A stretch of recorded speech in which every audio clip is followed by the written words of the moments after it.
आप सबसे मैं यही कह करके, क्योंकि अब ज्यादा बोलने की आवश्यकता नहीं, 2027 के विधानसभा चुनाव के लिए तैयार हो, दोनों हाथों को तैयार हो, समाजवादी पार्टी को सैफई भेजने को तैयार हो, प्रयागराज की 12 सीटों में साइकिल पंचर करने को तैयार हो, गुंडागर्दी खत्म करने का काम जो किया है उसे फिर वापस तो नहीं आने दोगे।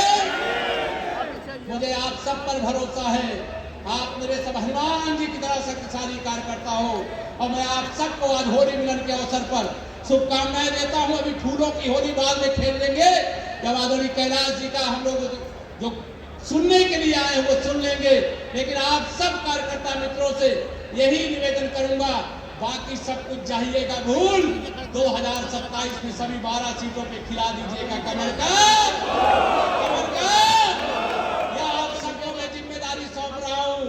आप सब जानते हैं मैं यहीं पर विश्व हिंदू परिषद के संगठन मंत्री के रूप में समाज की सेवा, हिंदुत्व की लड़ाई लड़ने का काम किया था, और फिर भारतीय जनता पार्टी ने मुझे विधायक और सांसद बनाने के बाद प्रदेश अध्यक्ष बनाया और डिप्टी सीएम बनाया।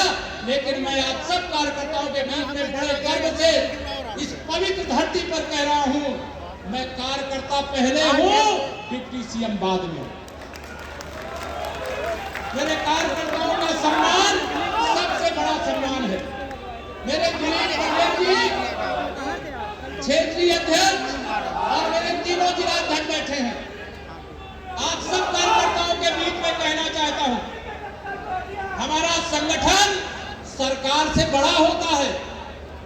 माननीय प्रधानमंत्री श्री नरेंद्र मोदी जी जिस दिन आदरणीय नितिन नवीन जी राष्ट्रीय अध्यक्ष बने, उस दिन उन्होंने मंच से कहा था कि मैं भारतीय जनता पार्टी का कार्यकर्ता और श्री नितिन नवीन जी मेरे बॉस। याद है, मेरा बूथ अध्यक्ष भी मेरा बॉस है, मंडल अध्यक्ष भी मेरा बॉस है, मेरे जिला अध्यक्ष और क्षेत्रीय अध्यक्ष भी मेरे बॉस है, और मेरे प्रदेश अध्यक्ष तो हमारे बॉस है, हमारे राष्ट्रीय अध्यक्ष तो हमारे बॉस हैं। मैं आप सभी कार्यकर्ताओं से यही कहूंगा, 2027 में 2017 से बड़ी विजय दिलाना है। दिलाओगे? दोनों हाथ में बताओ, दिलाओगे? 2027 में 2017 से बड़ी विजय का मतलब सभी 12 सीटों पे कमल खिलाएंगे, सभी 12 सीटों पे कमल खिलाएंगे। इतना ही निवेदन करके देता हूं अपनी वाणी को विराम। जरा मेरे साथ दोनों हाथ उठा करके बोलिए जय श्री राम। अच्छा, एक सूचना दे दूं, हमारे प्रदेश में 1 करोड़ से अधिक दीदियां समूह से जुड़ी हुई हैं, लेकिन हम उत्तर प्रदेश में 1 करोड़ से अधिक जो दीदियां हैं इनको 3 करोड़ तक ले जाना चाहते, 3 करोड़ दीदियों को जोड़ेंगे।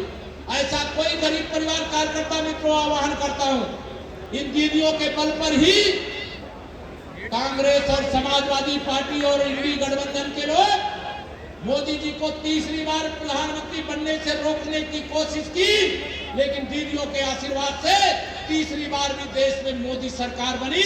और जिन 4 राज्यों में कमल खिल चुका है और जिन 5 राज्यों में कमल खिलने जा रहा है, वहां इन दीदियों का सर्वाधिक आशीर्वाद भारतीय जनता पार्टी को मिलने वाला है। क्योंकि जब एक कमल का बटन दबता है तो 7 करोड़ गरीबों को पक्का घर मिल जाता है। मेरे साथियों, 7 करोड़ गरीबों को जब एक कमल का बटन दबता है तो 80 करोड़ गरीबों को दोनों समय भोजन का राशन फ्री में मिल जाता है। जब एक कमल का बटन दबता है तो 65 करोड़ गरीबों का बैंक में खाता खुल जाता है।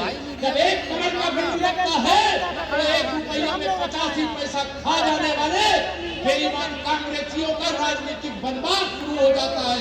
जब एक कमल का बटन दबता है तो समाजवादी पार्टी की गुंडागर्दी का अंत हो जाता है।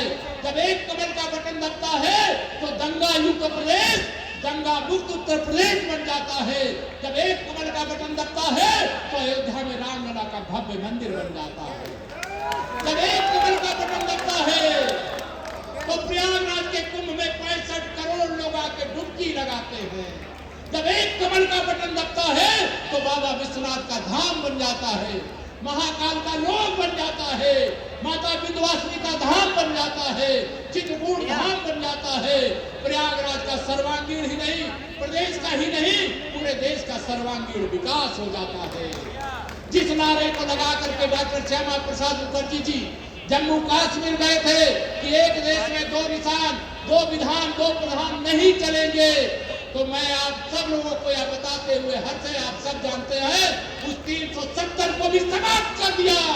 आज जैसे प्रयागराज के हर घर में तिरंगा फहराता है, वैसे जम्मू कश्मीर के हर घर में तिरंगा फहरा रहा है।